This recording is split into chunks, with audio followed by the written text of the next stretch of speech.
Have you ever had one of those moments at work, where everything's suddenly on the line, high stakes, and you just have to rely on, like, pure instinct and what you know? Oh, absolutely. Those moments that really test you, your sort of professional war stories. Exactly, those moments where you really earn your stripes. So welcome, everyone, to the Deep Dive. This is a special look into what we're calling a war story about an architectural construction manager.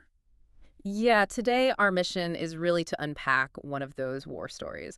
We're going to dive into a really pivotal moment from the past of Clinton Gallagher Okay. to see how his quick thinking, Back his in meticulous time, approach really saved the back day to when the pressure was seriously on. And what's so 1994. interesting here, I think, is how you can actually draw a line from that specific incident, that kind of problem-solving skill, right, to what he's doing now. Mm-hmm. As the creative producer of About Us version 2.0, the info we're drawing on today comes straight from his website, clintonandgallagher.com, the War Stories section, and also some bits from the About Us v2.0 YouTube content. It really makes you think, doesn't it? How these core skills, things like, attention to detail, being super precise, communicating clearly, they don't just stay in one box. No, they translate. Exactly. They translate across different fields. So this deep dive is kind of about tracing that expertise, that through line. Okay, so let's get into this specific war story. We need to go back a bit. It's 1994. Right. 1994, Clinton Gallagher is working for William Roddis Jr. Of Roddiscraft custom wood windows and doors. Yes. And his role there is, it's pretty central. He's drawing all the architectural shop drawings. Which are like the super detailed blueprints, yeah. Basically, yes. Highly detailed plans for actually building stuff. But he wasn't just drawing, he was also their construction manager, the CM. Gotcha. And the project, not just any old thing. No. They were designing and manufacturing custom wood windows and doors for the Lincoln Park Zoo's visitor center. Okay, so high profile, public building, precision is key. Absolutely non-negotiable. Every single dimension, every joint, the finish, it all had to be perfect. And then, oh, the phone rings. Yep. The call comes in, urgent summons, get down to the construction site. It's the general contractor, the GC. Oh boy. So Clinton and Mr. Roddis Jr., they jump in the car, start driving down from Milwaukee. And you can just imagine that drive, that nervous feeling in your stomach. Totally, that dread.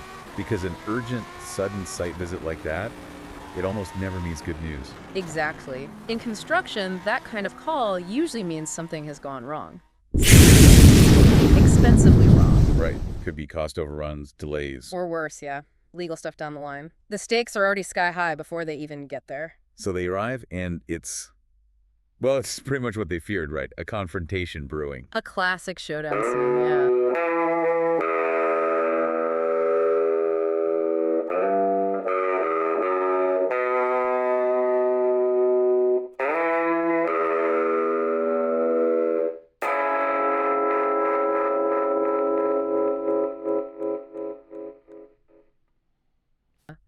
Clinton and Mr. Roddis on one side, on the other, the GC, their own CM, and the masonry subcontractor. And the description paints a picture, doesn't it?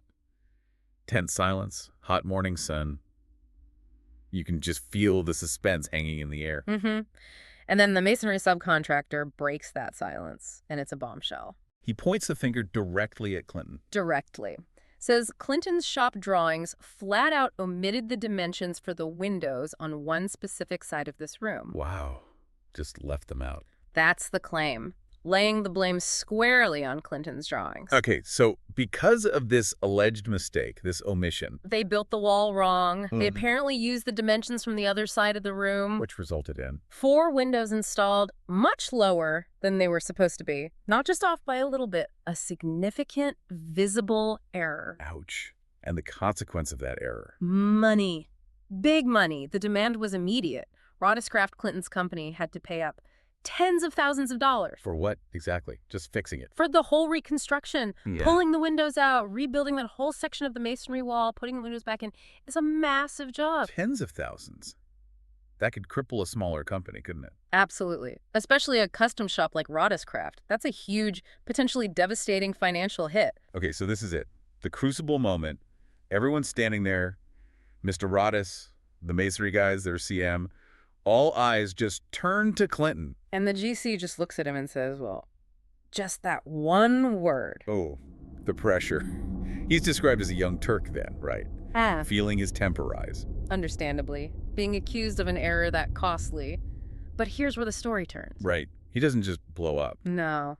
This is where the expertise, the preparation kicks in. Despite being angry, his knowledge of his own work takes over. He walks up, takes the shop drawings right out of the masonry guy's hands. Didn't even hesitate. Nope. Because he knew what was in them.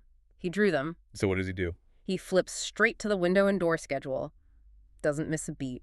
And he points it out, right there for everyone to see. Points out what? Exactly where those 4 specific windows for that wall were dimensioned and specified. Clear as day.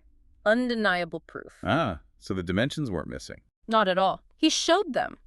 Then he clarifies, look, all 8 windows for this end of the building are the same size, sure, but there's a specific note attached. Okay. And then, seamless transition, he flips to the details page. The detail. And he points to this little acronym, AFF. AFF meaning? Above finished floor, and right next to it, the dimension, the height, explicitly showing exactly where those window openings needed to be constructed high up on the wall, just like the design intended. Wow. Just laid it all out. Cold, hard facts from his own meticulous work. Precisely. The proof was right there in the drawings all along. And the reaction. What happened then? Did the masonry guys argue? Not according to the story. The resolution was immediate. The GC just looks over at Mr. Roddiscraft and says, you can go home. Just like that. Just like that. Clinton, with his precision and clear explanation, just completely diffused the situation. Saved the day. Saved them tens of thousands of dollars. Many tens of thousands, yeah. Prevented a huge errors and omissions Yes, claim indeed, falling I on Roddiscraft. Yeah. But it was more than just the money, right? Yeah, it's reputation too. Exactly. It upheld the integrity of their work, protected their name. It was like a masterclass in defending your work with evidence. That's incredible. And then there's that little coda to the story back at the shop. Ah, yeah, that's a really nice touch. So they get back, the tension's off, and Mr. Roddis pulls out this old photo. A framed photo. Yeah, black and white. It's the H-4 Hercules flying in 1947. The Spruce Goose. The very same. Yeah.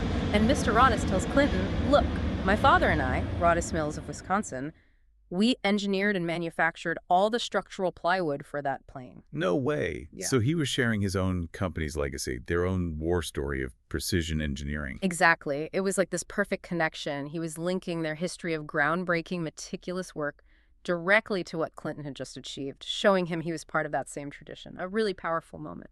Wow. Okay, so that's the architectural war story. Incredible problem solving, saving the day with precision under fire. Right. High-stakes construction world. Saved by documentation. But the story doesn't end there, does it? Because those skills, they didn't just stay on the blueprint table. Not at all. And this is where we bridge the gap from that past accomplishment to what Clinton's doing right now. Which involves storytelling. That's precisely. That same meticulous approach, that dedication to clarity that saved the Zoo project. It's now being applied to building narratives. Clinton is the creative producer of About Us version 2.0. And their mission is? To tell inspired stories for working people. It's a really cool mission, actually. It is, moving from like physical structures to building stories. And they're using YouTube as the platform. Which is a really smart strategic choice when you think about it, especially given Clinton's background. How so? What makes YouTube such a good fit? Well, first off, the obvious, global reach. You can get these inspired stories out to potentially anyone, anywhere. And second, critically, perpetuity. Once a video's up there, it stays there. It lives on. Right, it doesn't just disappear. Which for branding, for marketing, About Us version 2.0 is huge. If I lost everything and had to start from scratch, the use of AI to generate social media for customer acquisition cost and increase return on ad spend for every business on earth, I don't care what good or service it is, if you can master the art of storytelling with AI, you're going to make a lot of money because it's so measurable. So think about AI, image generation, storytelling, social media, customer acquisition costs. YouTube is effectively the, number 2 search engine on the planet. Yeah, behind Google itself. So visibility, longevity. Exactly. But it's more than just the platform's features. It's about how his skills fit. Okay, yeah, connect that for us. How does that super detailed architectural mind, the one that could find that AFF dimension under pressure, Yeah. how does that translate to making YouTube videos for working people What's the real through line? But the through line is crystal clear, actually. Think back to the war story. His job as an architectural CM required him to anticipate every possible mistake, every point of confusion in those drawings. Because ambiguity leads to costly errors on site. Exactly. Every line, every dimension, every note had to be perfect. Now, as a creative producer, he's applying that same mindset, that same sort of forensic attention to detail, but to information within a story. He's basically engineering narratives. Engineering stories. I like that. So just like he made sure the blueprints were unambiguous to prevent building errors. He's now crafting stories with that same kind of structural integrity to ensure the message is clear, that the audience gets it, that there's no confusion.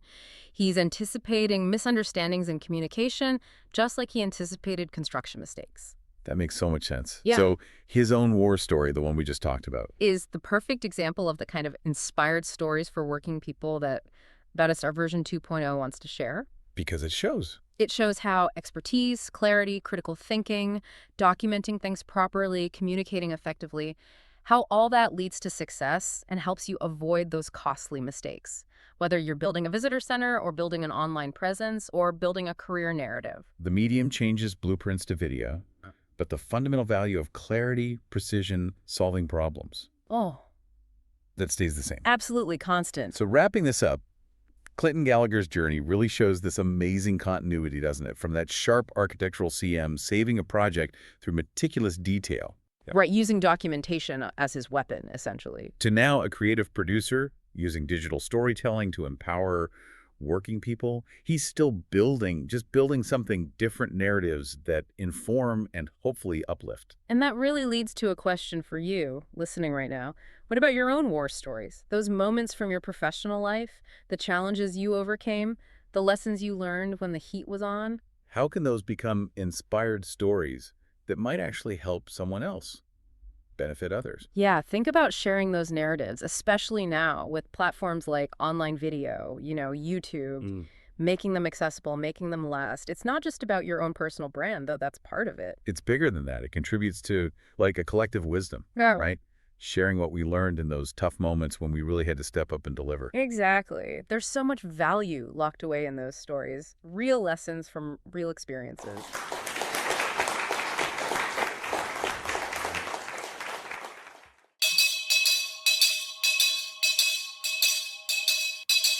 Bonjour, comment ça va? Tell everybody. Okay? Bye. Come back soon.